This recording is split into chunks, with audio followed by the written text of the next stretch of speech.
Francesc Xavier Hernández, es director del Grupo de Didáctica y Patrimonio de la Universidad de Barcelona, es catedrático de Didáctica de las Ciencias Sociales, fue director general de investigación en la Generalitat de Cataluña y miembro del Consejo de Dirección de la revista Guix y fundador también y codirector de la revista Iber, Didáctica de las Ciencias Sociales. Ya veis, es su ámbito de especialización.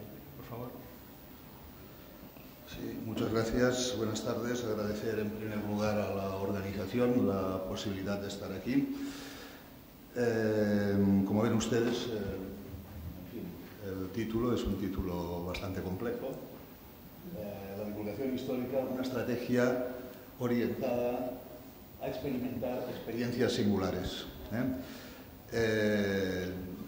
Tengo que decir que viniendo a Tarragona y habiendo personas destacadas en este campo como es Magí Serijol o Antonio Muñiz, que han hecho experiencias muy interesantes sobre algunas de las cosas que pensaba hablar, que era el tema de recreación histórica y el tema también de recreación en 3D, en animación, pues, en fin, como pueden entender, pues tengo un problema en este aspecto. Y además, Albert Sierra nos ha montado afuera el espectáculo virtual del poblado de Ullastret, con lo cual no me queda demasiado discurso para profundizar. En este sentido, les pediría que fueran indulgentes porque algunas de las experiencias que yo pueda presentar o exponer, pues, en fin, no aportan excesivamente conforme a la experiencia que hay aquí en la ciudad. Que recuerdo que Tarragona es de los espacios, con todos los problemas que pueda tener el patrimonio en Cataluña, pues es de los espacios punteros. Una parte del título habla de experiencias de divulgación, ¿no? Por divulgación es un concepto que yo normalmente asimilo también a didáctica, a comunicación y en definitiva a otro concepto que se ha estado hablando hoy de socialización del conocimiento. Es decir, las disciplinas referentes investigan sobre un determinado objeto de estudio, generan unos saberes y luego esos saberes se socializan o vuelven a la sociedad a través de estos conceptos y tal vez algún otro como pudiera ser el de la comunicación. Por tanto, hemos de hablar de socialización del conocimiento y entiendan también que creo que el tema de la socialización del conocimiento es también un tema científico. Por tanto, es un tema importante. Y luego se habla de experiencias singulares. Estamos hablando sobre el patrimonio arqueológico en general, aunque el título pues indica también patrimonio histórico arqueológico. Debemos tener presente que el pasado no se puede experimentar. Las ciencias que trabajan sobre el pasado no son como las ciencias experimentales. El pasado no lo podemos observar directamente y eso supone un problema porque solo podemos intentar hipotetizar sobre el pasado a partir de las evidencias. Y las evidencias siempre son parciales, no siempre están completas, pueden ser muy fragmentarias y intentar reconstruir un determinado proceso, espacio, situación o hecho a partir de evidencias parciales requiere un alto grado de abstracción. Cuando la gente se enfrenta al patrimonio arqueológico depende obviamente de los conceptos previos que tiene para entender o interpretar ese patrimonio arqueológico. Cuando más conceptos o preconceptos tiene, más posibilidades tiene de hipotetizar o aproximarse, pero eso no siempre pasa con el público, digamos, general. Se necesitan preconceptos. Es muy abstracto y hay muchas dificultades para entenderlo. De ahí que, en fin, para poder entenderlo se necesita verlo y vivenciarlo. Por tanto, cuando hablamos de experiencias singulares, iríamos en definitiva a vivir el patrimonio, a verlo, a interpretarlo, a comprenderlo y un último calificativo que han puesto que es el de emocionar, que he estado todo el día planeando por aquí, que es un concepto complejo. Y más desde un punto de vista científico, sobre lo que emociona a uno o emociona a otros, pues es muy relativo. No sé, a mí me emocionan cosas que normalmente a la gente no le emocionan, y sobre aspectos históricos y arqueológicos y viceversa. Hay cosas que emocionan a la gente, pues que a mí no me acaban de interesar. Por tanto, hablaremos de divulgación y intentaremos hablar de experiencias singulares para vivir, entender, comprender este patrimonio histórico arqueológico. Digamos que en general el interés por el patrimonio histórico arqueológico, creo que hay consenso en que ha aumentado en los últimos decenios. Y ha aumentado porque nosotros hemos vivido los cambios más extraordinarios en la historia de la humanidad al pasar del contexto de la sociedad industrial a un nuevo modelo que sería la sociedad industrial o la sociedad del conocimiento, que implica una auténtica revolución.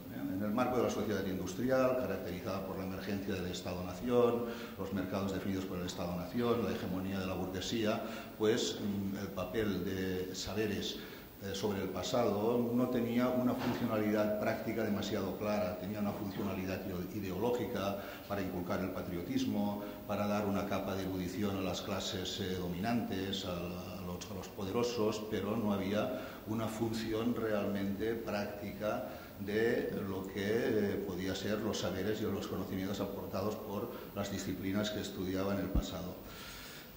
Esta sociedad postindustrial a finales del siglo, esta sociedad industrial a finales del siglo XX entra en crisis y aparece un nuevo tipo de sociedad, que es la que estamos avanzando, en una nueva revolución, que es la sociedad del conocimiento, la sociedad postindustrial, en la que se caracteriza por el hecho de que la economía ya no se centra solamente en la producción de elementos tangibles, de elementos artefactuales, piezas, objetos, etcétera, sino que además entran en el mercado todo lo que serían los intangibles y los servicios.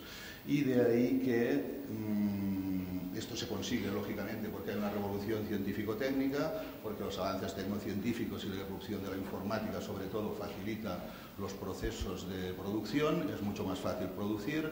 Antes, para producir cualquier objeto se necesitaba grandes esfuerzos. Hoy en día, en fin, además de deslocalizado, no es excesivamente difícil la producción. En la nueva sociedad postindustrial, que se caracteriza porque ya no entra en la economía solamente los elementos tangibles, sino los intangibles, la cultura entra plenamente en lo que sería el mercado. Es decir, la cultura es objeto de compra, de venta y de transacción. Y dentro de la cultura hay un apartado importante, que es lo que sería el patrimonio, que también es objeto de venta, intercambio y transacción. Esto ha escandalizado, esta situación a veces pues puede escandalizar a la gente, es que la cultura está por encima. Bueno, la cultura se compra y se vende como cualquier otra cosa, ¿no? Para eso está el mercado, y cuando más cultura se vende y se compra, yo creo que mejor, porque eso significa pues que se mueve. Por tanto, nos apartamos de un concepto, me atrevería a decir casi de paradigma, de que la cultura era una especie de entorno subvencionado por las clases dominantes para uso y disfrute de los poderosos, para pasar a otro tema, ¿no? Y dentro de la cultura, todo lo relacionado con el pasado pues adquiere, insospechadamente adquiere importancia, y cada vez adquiere pues importancia, no una importancia determinante, es decir, la gente no vive obsesionada por el pasado histórico, al revés, la ignorancia es importante y notoria, pero que sí que hay unas demandas, que se evidencian. Hay unas demandas y un interés por todo lo que es el pasado. ¿Por qué sucede esto? Tal vez no está claro, por mucho que veas hipótesis y por qué cada vez hay más interés por la historia, no se acaba de ver claro las razones de eso. Yo creo que la razón hay que buscarla en un cambio de mentalidad, en un cambio de imaginario, en el cual se entiende cada vez más que la historia es algo útil y funcional, ¿no? Es decir, ya no es una bagatela o un barniz erudito que permitía quedar bien en las conversaciones, sino que además es algo útil que se aplica en la vida cotidiana. Es más, la historia, el pasado es el verdadero poder oculto, digamos, que rige la sociedad. Y en la medida que esto se intuye, pues hay más interés por la historia. Cuando digo que es el auténtico poder oculto, es que nosotros en esta vida decidimos poco. Algo sí, pero normalmente decidimos poco. ¿Por qué decidimos poco? Porque la mayoría de las cosas importantes pues las han decidido otras personas antes de nosotros y arrastramos una herencia de generaciones y generaciones que hacen que nuestra manera de actuar, entender y ver pues sea deudora de otros tiempos. Pues no sé, si les estoy hablando en una lengua latina es porque por aquí, precisamente por Tarragona, pues entraron los romanos. Tal vez con los cartagineses nos hubiese ido mejor, creo yo, firmemente, porque era un tipo de cultura mucho más flexible y respetuoso de la diversidad, pero ese es otro tema. Ganaron los romanos y estamos hablando, no hablamos en fenicio, sino que hablamos pues en latín. Algunos de ustedes pues practicarán o no, o vendrán de una tradición religiosa cristiana, pues porque también lo decidieron los emperadores romanos, tal vez más que el joven rabino de Palestina. O llevan, qué sé yo, comeremos lo que comemos porque la tradición de la zona es comer esto. O llevamos pantalones tejanos, algunos, porque el señor Levi Strauss necesitaba unos pantalones resistentes para que la minería en los Estados Unidos, pues los mineros pudieran trabajar bien. O algunos llevarán corbata porque las tropas de Luis XIV, que eran los croatas, llevaban este pañuelo, que era la cravata, que era lo que, en fin, de ahí quedó la corbata. Es decir, todo lo que hago yo cada día, todo lo que como, todo lo que pienso, las canciones que canto, las que canto a los niños o los nietos, y, bueno, no tengo todavía, pero les cantaré las canciones que me enseñaba mi abuela, etcétera, etcétera. Llegado el caso, dependemos del pasado. Es decir, el pasado es el gran poder oculto que lo controla todo, lo controla todo. Por tanto, el conocimiento del pasado es un conocimiento funcional. ¿Por qué? Porque en la medida que nosotros somos esclavos, entre comillas, esclavas del pasado, estamos sometidos al poder del pasado. No me puedo yo salir de los miedos, las fantasías, etcétera, el imaginario que me han impuesto mis antecesores. Pero en la medida que soy conocedor de elementos que me permiten interpretar ese pasado, puedo liberarme de la esclavitud del pasado y ser más libre. Es decir, que cuando yo paseo por una calle, si tengo los elementos de interpretación suficiente, puedo ver qué problemas urbanísticos hay, de qué épocas son las casas, puedo tener criterios si deben conservarse o no, etcétera. Igualmente, cuando hay una propuesta política, si tengo elementos de conocimiento del pasado, puedo decidir si esa propuesta política es razonable, no es razonable, deja de serlo, etcétera, etcétera. Por tanto, el pasado es un conocimiento funcional, que es lo que hasta ahora todavía no hay esa conciencia plena, pero cada vez más. Fíjense, en educación, cuando ustedes iban al colegio y suspendían historia, sus padres seguramente no se preocupaban por el tema, porque, bueno, has suspendido historia o literatura. En cambio, si suspendías matemáticas o física o química, recibías grandes broncas. ¿Cómo se te ocurre suspender algo importante o algo que realmente funciona o que sirve para algo? Ya se sabe que la historia no sirve para nada.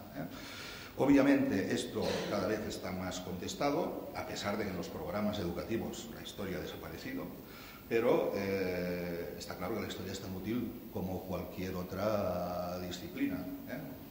Alguien puede decir, no sirve de nada saber la lista de los reyes de la corona de Aragón, vale, pero no sé si a alguien le ha servido saber cuántas patas tienen los arácnidos. Los arácnidos tienen 8 patas, si te sirve para si ves una araña, marcharte o agredirla también. O los logaritmos en las matemáticas son algo utilísimo, pero que yo no he utilizado en la vida después de haber sufrido los logaritmos, etc. Es decir, que lo que es útil o no es útil siempre es relativo, depende de las aplicaciones que pueda tener. Y la historia es una disciplina, el conocimiento del pasado da un bagaje útil para interpretar el presente y para ayudarnos a decidir. Por eso es una disciplina funcional. Y la gente, cada vez, yo diría que cada vez lo entiende más esto. Y como lo entiende más, cada vez hay más demanda para disfrutar del conocimiento y más demanda en tanto que también es una disciplina útil. De ahí que en las últimas décadas habrán visto ustedes que hay una emergencia importante sobre demandas de la historia. Es decir, hemos visto aparecer pues, todo lo que sería una literatura de novela histórica y de relatos históricos que va creciendo pues, cada vez más. Hemos visto aparecer, en los cuales algunos hemos invertido bastantes horas en los juegos de simulación, juegos informáticos, actividades sociales, grupos de recreación histórica donde la gente pues, hace relaciones sociales, en fin, estudia, viaja, etcétera, pues, exposiciones, museos y también el turismo cultural al que hemos estado hablando toda la mañana y más concretamente también el turismo vinculado con la historia, con el arte y con la arqueología. Es decir, la gente se desplaza para ver cosas del pasado. Y todo esto genera un movimiento económico espectacular. La cantidad de dinero que se mueve al entorno del pasado, de la historia y de la arqueología, pues empieza a ser ya impresionante. Museos, exposiciones, películas, vídeos, programas, etcétera, etcétera. Es una parte importante del mercado cultural. Pero esto tiene también sus problemas, porque si bien el crecimiento de la historia ha crecido en lo que sería una curva casi exponencial, el crecimiento del pensamiento institucional, es decir, de la academia sobre la historia y la arqueología, no ha crecido en una curva exponencial, sino ha crecido en una curva sostenida, de tal manera que la distancia entre la curva y la línea recta cada vez ha sido mayor. Es decir, en resumen, hay un divorcio entre la situación y las demandas que nos exige la sociedad y las respuestas que hay en la academia, que creo que es un problema que todavía no está resuelto y que no necesariamente está en vías de resolverse. En unos países pesa más que en otros. En concreto, en el contexto catalán y en el contexto español, la academia tiene unas posiciones muy anquilosadas, y hay que distinguir. Hay que distinguir también que en el campo de la historia moderna y la historia contemporánea el conservadurismo es arcaico, es atávico, mientras que en el entorno arqueológico hay mucha más capacidad de renovación y mucho más dinamismo. Nuestros arqueólogos, bueno, en algunos casos incluso son competitivos y en Europa participan de proyectos algunos importantes y no están mal situados globalmente. Cada vez más tenemos arqueólogos que son capaces de incorporar nuevas tecnologías y nuevos métodos. Un arqueólogo te estará trabajando con sistemas, o empiezan a trabajar con sistemas de información geográfica, localizaciones por GPS, a trabajar con georradar, etcétera. Toda una serie pues, de elementos tecnológicos que no se dan en historia moderna y contemporánea, y algo sí que se dan entre la academia del periodo medieval. No le digas a un historiador, no le enseñes a un historiador contemporáneo que una fotografía aérea y que te la interprete, no le digas que es un sistema de información geográfica, por descontado no le digas que puede pasar el georradar sobre algún espacio, no le digas que practique una excavación arqueológica porque no te lo hará. En estos momentos en Cataluña no tenemos, yo diría que absolutamente ningún arqueólogo de contemporánea, con lo cual espacios con tanto peligro que tienen de desaparición, como pudiera ser no solo la arqueología industrial, sino la arqueología del conflicto, en concreto la Guerra Civil Española, pues la están asumiendo personas que no tienen la formación de conocimientos suficiente para hacerlo. En este momento no tenemos ningún arqueólogo capaz de excavar, procedente de historia contemporánea, capaz de excavar un yacimiento de la guerra civil.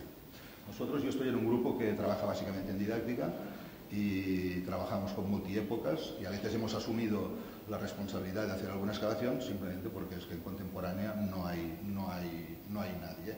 Pero eso es un problema también de la academia y de conceptos. El problema de la academia es que, vamos a ver, no solo tiene un atraso atávico en algunos aspectos en cuanto a metodologías. Si me permiten un paréntesis también, no tenemos, en fin, o les invito a que me citen el nombre de algún historiador nuestro de moderna o contemporánea, incluso si vamos para atrás, que tenga presencia europea o que sea reconocido en Europa o que publique asiduamente en las revistas indexadas. Muy poca cosa, muy poca presencia de nuestros historiadores. Algunos se han dedicado a la política, eso sí, pero la política no hace ciencia necesariamente. Bien, la academia, por tanto, tiene unos problemas de atraso, pero yo diría que el más grave de todos es la brecha que se está abriendo cada vez más entre lo que se llama la brecha digital. Así como la biología, por ejemplo, cuando apareció la biología o la informática, se han maridado para hacer la biotecnología como nueva disciplina emergente, una disciplina que funciona muy bien y que tiene mucha potencia, mezclando todo lo que es informática y biología y creando una carrera propia. Esto en el pasado, en el estudio del pasado, no está pasando. No está pasando. Es más, la brecha digital cada vez es más grande, sobre todo en esos periodos que les digo. Es decir, la metodología, en algunos casos del historiador, sigue siendo como en el siglo XIX-XX, por no decir del XVIII. Se van al archivo, toman sus fichas, si es que van al archivo, porque tampoco van demasiado, en algunos casos. Toman sus fichas y punto. Y no hay esfuerzo por incorporar todo lo que es la revolución informática a la generación de conocimiento. Y eso, en vez de ir a más, va a menos. Yo creo que, nuevas metodologías vinculadas a la informática, sobre todo lo que está relacionado con la simulación. Nosotros no podemos experimentar en laboratorios, porque la historia no la podemos experimentar, pero nada nos impide con simulación computacional o con simulación de supercomputador representar escenarios y mover las variables que inciden en un determinado hecho, situación o espacio histórico para ver cómo fue o cómo pudo haber sido, para realizar hipótesis verosímiles sobre lo que pasó en el pasado.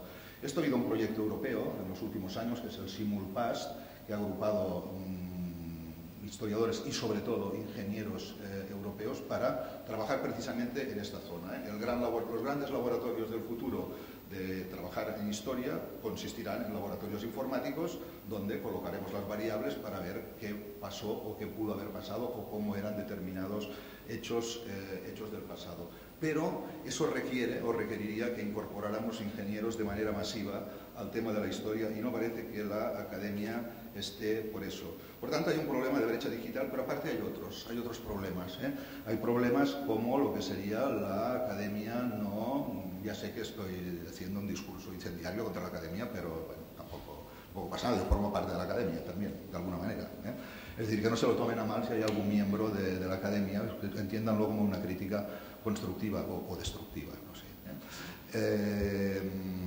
Vamos a ver, la academia considera básicamente lo que es la generación de saberes y conocimientos, pero la academia normalmente no se preocupa de la socialización del conocimiento. Es más, en algunos aspectos esto se toma como un desprecio.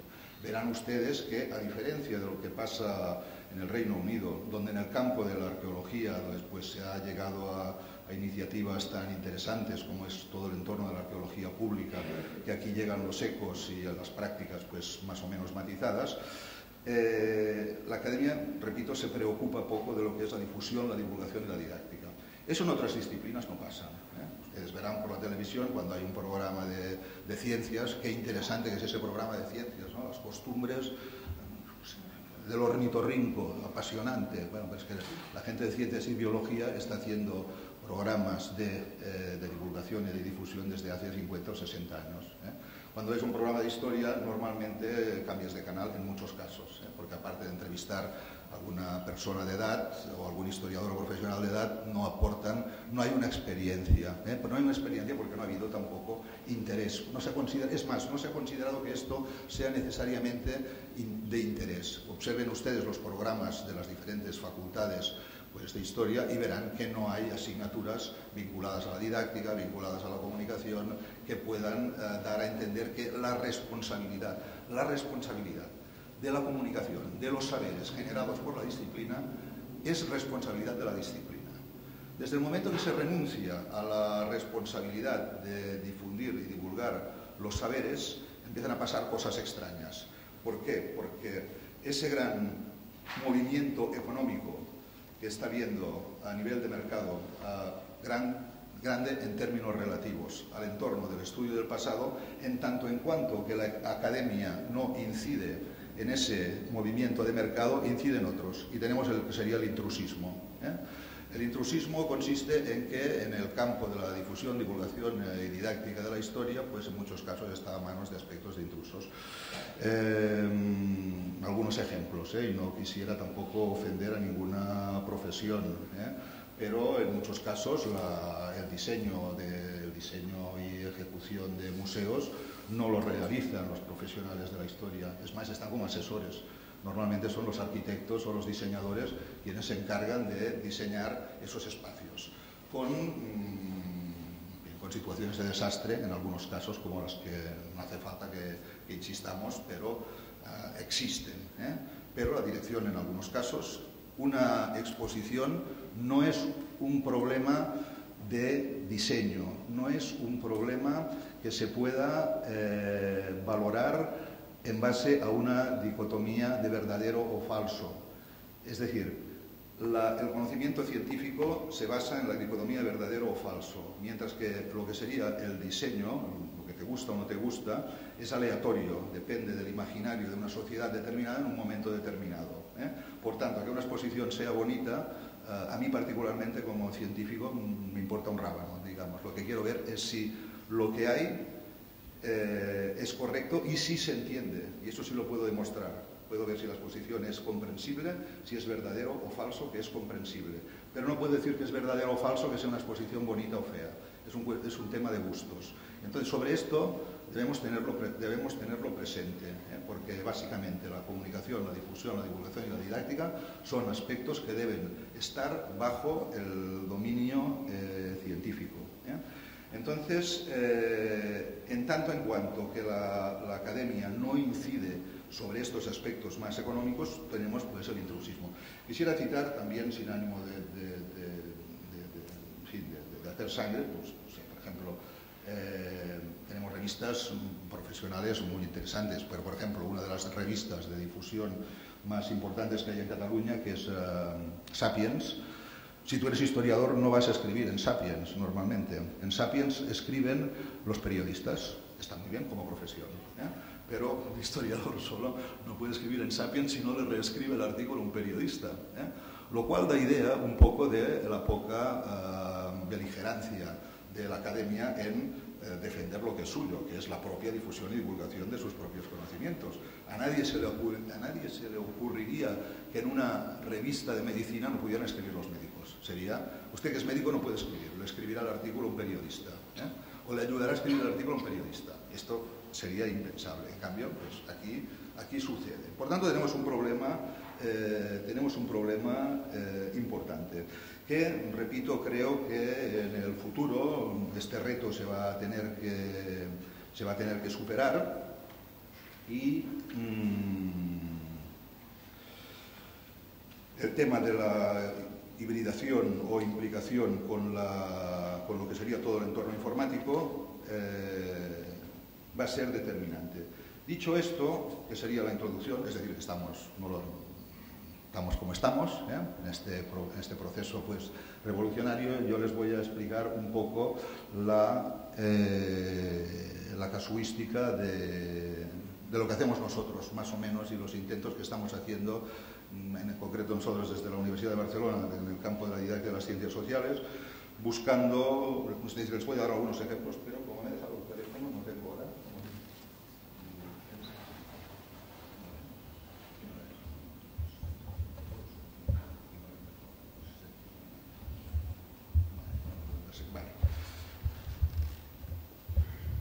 Bueno, creo que he sido bastante claro, ¿no? Planteando la problemática. Yo creo que el tema del pasado el reto principal es hacer... El reto principal de la comunicación, de la divulgación y la didáctica, y entrando en el apartado primero de divulgación, es hacer comprensible el pasado.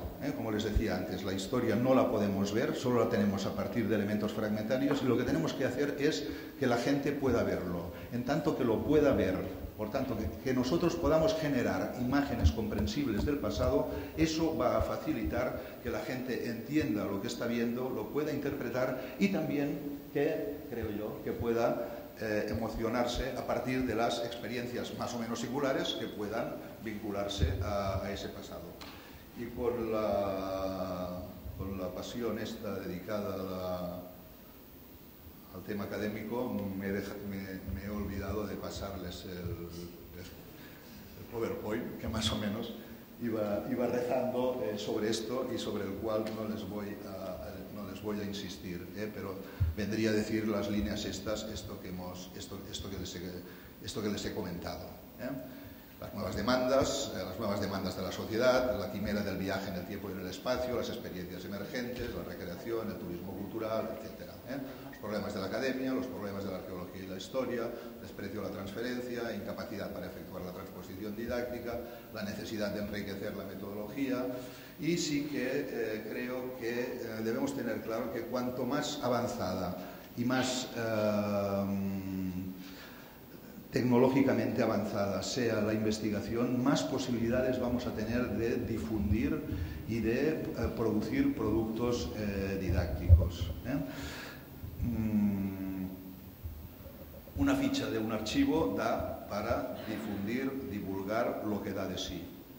Mientras que las nuevas opciones, y sobre todo las nuevas opciones vinculadas con los entornos informáticos, pueden dar bastante más de sí. ¿Qué esfuerzos hemos hecho para liquidar la brecha digital o para avanzar hacia una propuesta holística que dé respuesta a las problemáticas diversas? Les explico algunas experiencias en las cuales ha participado nuestro grupo. Una es la exposición Donec Perficiam del Born de Barcelona, que tuvo alrededor de medio billón de visitantes, 500.000 visitantes, por tanto ha sido una de las más visitadas en Cataluña. El Born, para los que no lo conozcan, es un espacio extraordinario que a principios del siglo XX, en el 2002, entró en una polémica ya también matizada por el tema político, sobre una nave extraordinaria construida por Josep Fontserè en arquitectura del hierro. Surgieron los restos de la ciudad del siglo XVIII, del barrio de la Ribera, y hubo una polémica durísima sobre si los restos estos debían conservarse o, por el contrario, se debía construir la biblioteca provincial. Tanto la Generalitat como el Ayuntamiento y las autoridades pertinentes de patrimonio eran partidarios de la destrucción del espacio, pero el movimiento ciudadano, sobre todo cautivado por la belleza de las ruinas dentro del espacio mágico de la cúpula de Fontserè, un destacado elemento de la masonería catalana, discípulo de Cerdà y patrono de Gaudí, por cierto. El edificio tiene una carga simbólica además importante, eso hoy no toca, pero es un valor añadido que tiene.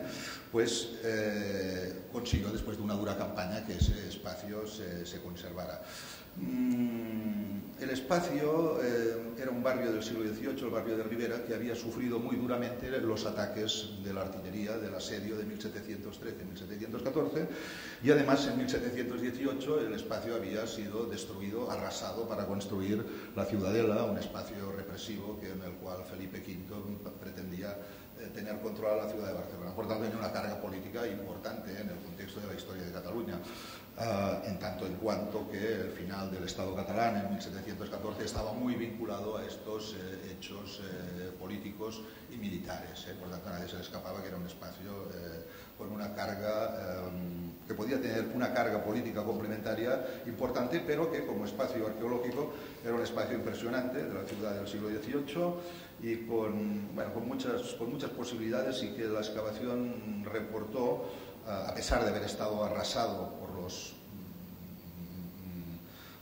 de manera de manera voluntaria no, se obligó a los propietarios al derribo, quedaron muchos restos de todo tipo, incluso en los pozos y en muchos espacios que nos dan una idea bastante interesante de cómo era en el siglo XVIII.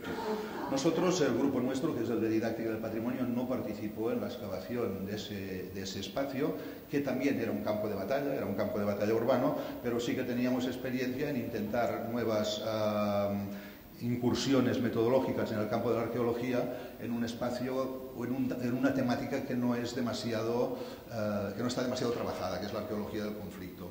Concretamente habíamos trabajado en dos batallas del siglo XVIII, una era la batalla de Talamanca en campo abierto, 1714, otra era la batalla de Almenar en campo abierto, cerca de Lérida, 1709 o 10, disculpen.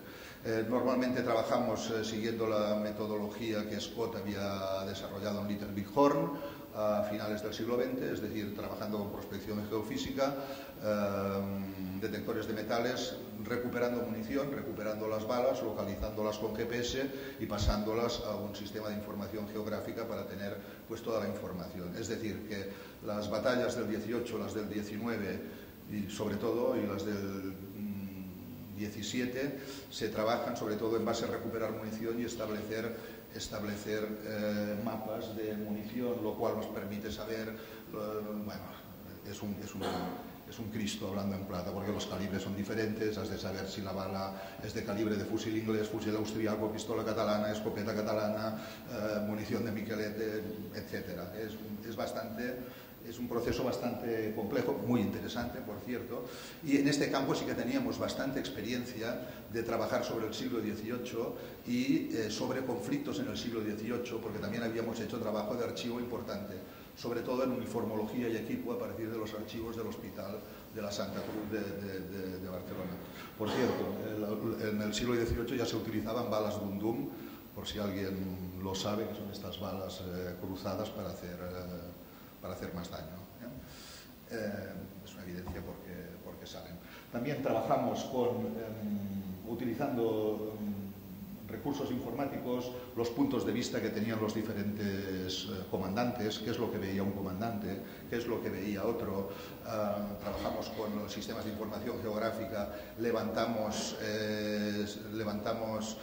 levantamientos cartográficos para ver mejor los movimientos de las tropas. Esto es el caso de Almenar.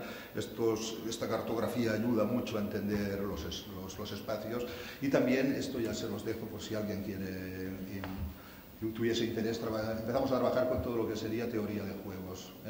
Teoría de juegos, tenemos un artículo publicado en Manuscrits sobre la campaña de Almenar, sobre la problemática de teoría de juegos. Recuerdo, teoría de juegos sale después de la Segunda Guerra Mundial con el matemático John Nash, es lo que permite a los analistas norteamericanos y rusos impedir el conflicto de la Guerra Fría, y que en muchos casos las propuestas acaban con funciones matemáticas.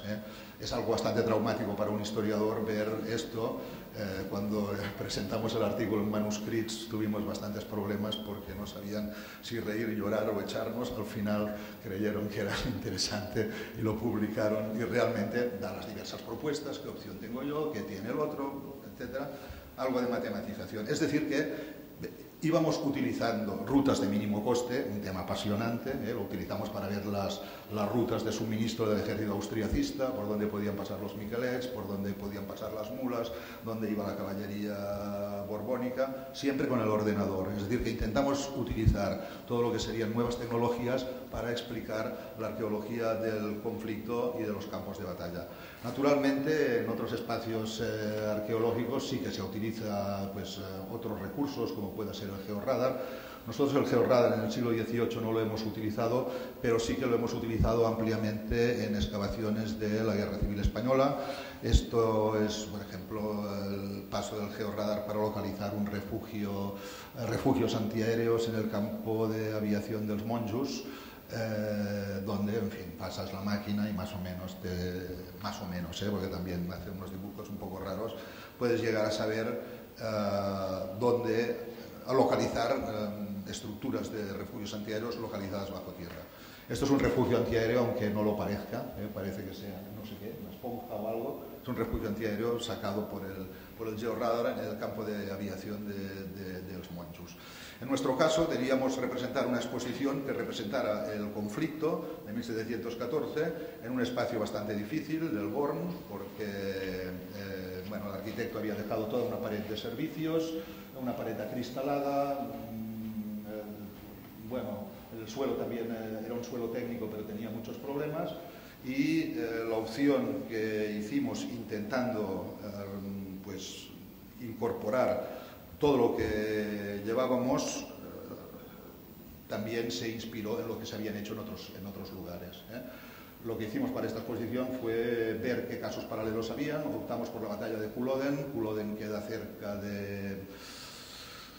es en Escocia, ¿cómo se llama la ciudad? Bueno, una ciudad del norte. Inverness, cerca de Inverness. Una batalla donde también los escoceses perdieron las libertades en 1707, si no recuerdo mal. Bueno, fuimos a ver el centro de interpretación de la batalla de Culloden. No digo que lo copiáramos, pero sí que nos inspiramos bastante. Es decir, en la batalla de Culloden pues había un audiovisual que en el caso suyo era de 4 pantallas envolventes. Nosotros lo hicimos de 2 porque no había dinero y no había tiempo, pero sí que nos inspiramos en ellos. Ellos habían utilizado grupos de recreación histórica bastante abundantes en el Reino Unido, nosotros los utilizamos. La exposición iba más o menos de este tipo, por tanto, muy inspirada en el campo de batalla de Culloden, lo cual además era una coartada porque en nuestro país enseguida te critican. ¿Usted por qué hace esto, por qué hace lo otro? En cambio, si dices que está inspirado en un ejemplo británico, normalmente las críticas cesan y no se convierten en alabanzas, pero para tapar cualquier posible ataque siempre va bien decir que si quiere usted ver uno igual, vaya a Inverness, entonces ya se callan. Vale, hemos trabajado bastante con escenografías. Las escenografías, nosotros hemos optado siempre por opciones hiperrealistas. Las opciones hiperrealistas están muy mal vistas por nuestros diseñadores, pero si van ustedes a cualquier museo del entorno anglosajón, pues las opciones hiperrealistas son una realidad. Que a nosotros esto también continuamente lo utilizamos para realimentar la investigación. Es decir, localizamos la factura del traje del general Villarroel y el del conseller Casanovas, teníamos la factura, sabíamos que había intervenido y prácticamente hicimos un ejercicio de arqueología experimental reconstruyendo el traje con los mismos materiales, casaca de paño 24eno, casaca de paño 24eno londrina, sabíamos los colores y bueno, fue una experiencia bastante interesante y bastante rigurosa. Por tanto, utilizamos escenografías, también las habíamos utilizado en el Centro de Interpretación de la Aviación Republicana, cerca de aquí, en Els Monjos, y también utilizamos audiovisual con la particularidad de que en el audiovisual utilizamos grupos de recreación histórica. Y yo diría un poco que el mensaje que les daría hoy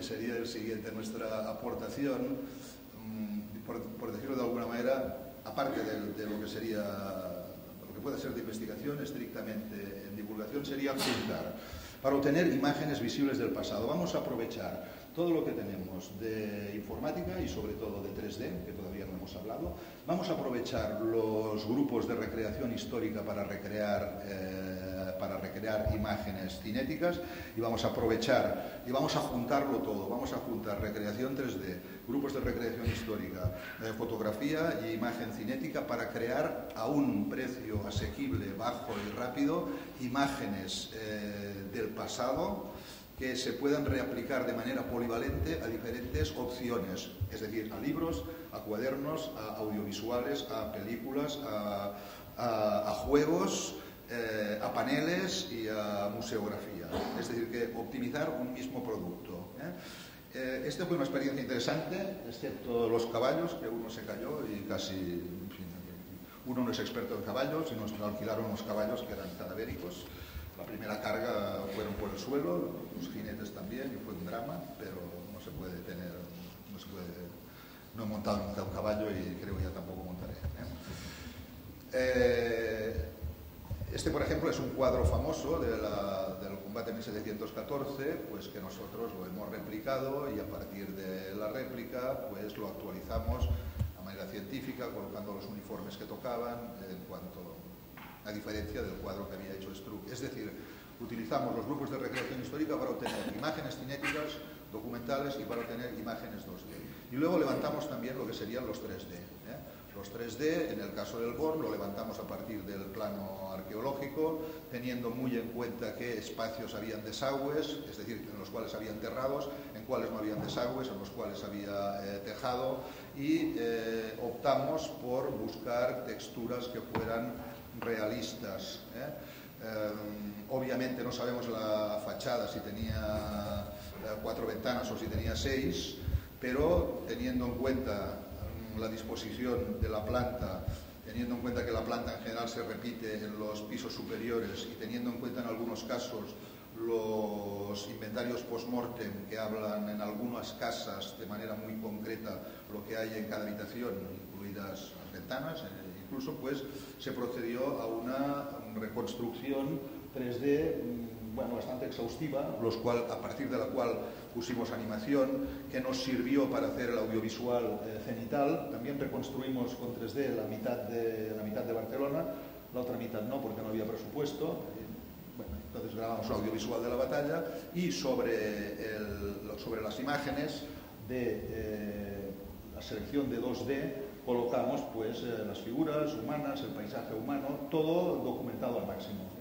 Estos toldos que se ven están documentados en pinturas un poco posteriores que muestran pues, que el azul y el blanco, no habían persianas todavía, era lo que dominaba en los espacios. Entonces generamos toda una serie de iconografía de manera masiva gracias al 3D, porque el dibujo era siempre el mismo. Es decir, una vez tienes el dibujo en 3D, el dibujo es siempre el mismo. Coges, seleccionas el espacio, el punto de vista y encima le colocas o bien las figuras estáticas en 2D o bien grabas en croma los personajes y luego le cambias el croma por el espacio interior o exterior que hayas definido.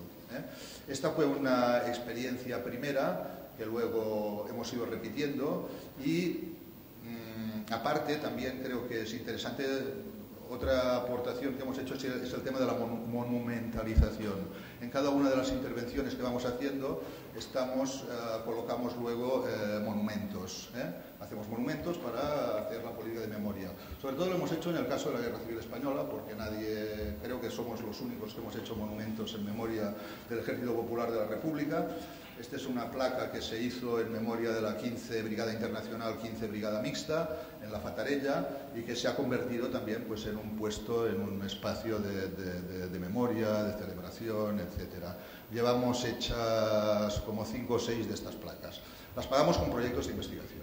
Las pagamos con proyectos de investigación en el apartado de divulgación y didáctica. A la hora de la justificación al Ministerio, obviamente ponemos que se invierte en espacios de memoria. No damos más detalles. Esta es la placa de la aviación republicana. Hemos desarrollado o colaborado en la elaboración de juegos. Este es un interactivo que se hizo en Els Monjos, lo hizo un Tuki, un aficionado importante, con el ametrallamiento por los Messerschmitt 109 del campo de aviación, o también se hizo un simulador del avión Chato para ver cómo funcionaba. En algunas excavaciones, pues también esta es una excavación que hicimos en la Fatarella, en la cual en este caso se recuperó el cuerpo de un soldado, utilizando también la gente de recreación histórica, pues utilizamos para generar iconografía que explicara las heridas del soldado, el peroné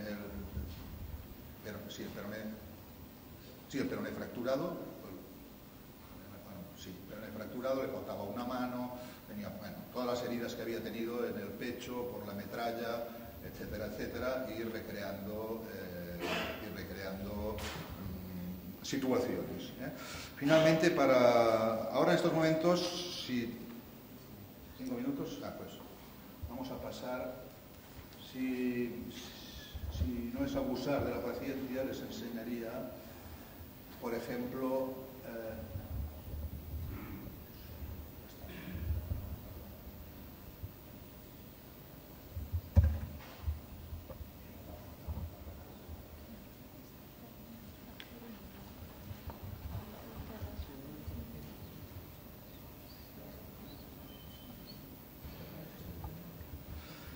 Por ejemplo, esto lo estamos trabajando en este momento. Sí, pasa igual, ¿no? Creo que sí.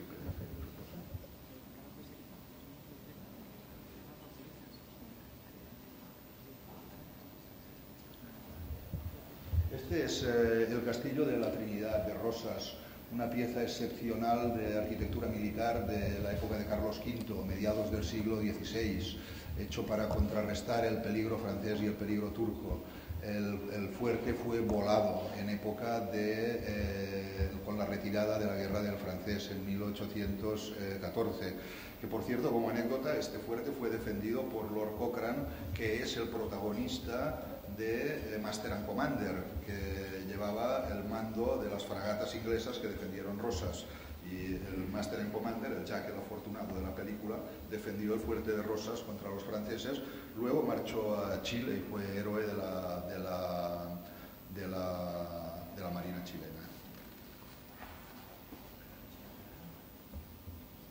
Vale. El fuerte ha sido objeto de una reconstrucción con criterios modernos. El arquitecto no podía ser de otra manera, porque los arquitectos también es otra profesión polémica, hay de todo, en fin, no nos pararemos a... Yo he visto de todo con arquitectos, gente magnífica y gente no tan magnífica y gente terrible.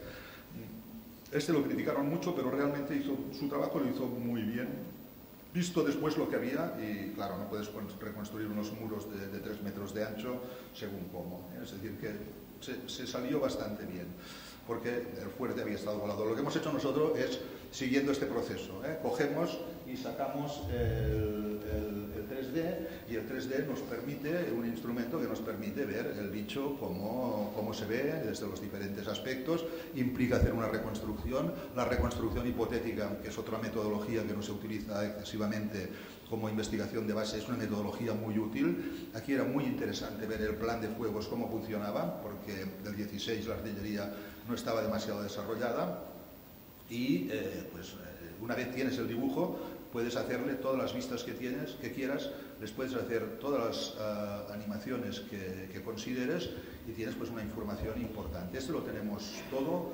cartografiado, tanto del exterior como del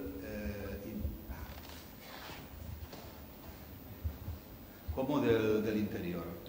Entonces, una vez tenemos cartografiada la pieza, pasamos a hacer... vale, pues, ¿qué es el interior? Sí. Esto es el interior, lo cual podemos... Bueno, mucho trabajo de investigación y de hipótesis, de ver que probablemente el interior era así, pero hay algunos espacios que no están seguros. Pero una vez tenemos estos espacios, podemos proceder a implementar los otros aspectos que les comentaba. Podemos grabar en croma y obtener un audiovisual, o podemos utilizarlos para, con Mate Painting, colocar las figuras estáticas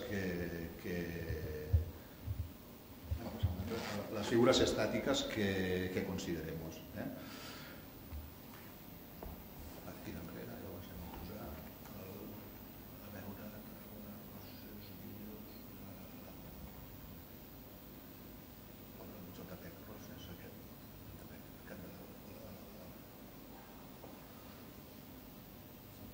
Sí.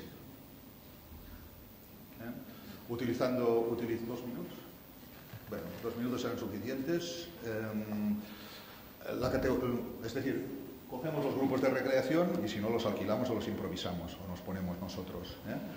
Sacamos las fotos en croma, grabamos y luego montamos la iconografía que haga falta. Es decir, detrás tendríamos el 3D, al frente pues tenemos los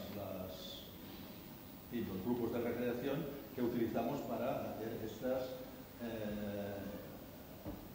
estas imágenes, ¿no?, que contribuyen a dar una visión comprensible de los diferentes espacios de la fortificación. Simplemente para que se hagan una idea.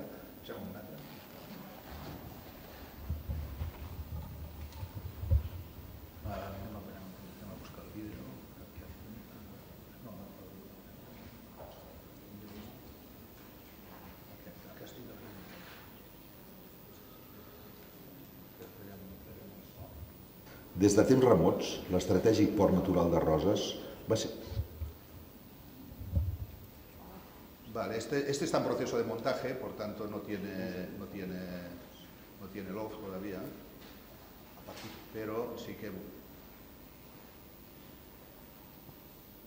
para ejemplificar lo que les comentaba, una vez utilizando los personajes grabados en croma, detrás utilizamos pues lo que hemos elaborado con el 3D. Utilizamos el 3D en el audiovisual, lo utilizamos en la iconografía, y la idea siempre es buscar integrar recreación, integrar tecnología 3D en un solo producto que sea barato. Una vez dispones del 3D, dispones de las grabaciones con los grupos de recreación, lo que cuenta en el coste de un vídeo es el minutaje, pues bueno, tenemos resultados que no están mal del todo.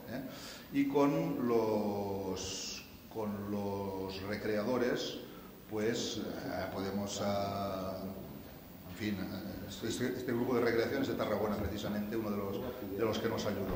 Todo es grabado con grupos de recreación y puedes obtener imágenes bastante dignas para ayudar a entender, pues en este caso, cómo fue la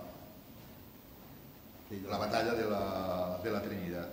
La infanteria va escometre els accessos del Ravellí i va arribar a les fortificacions.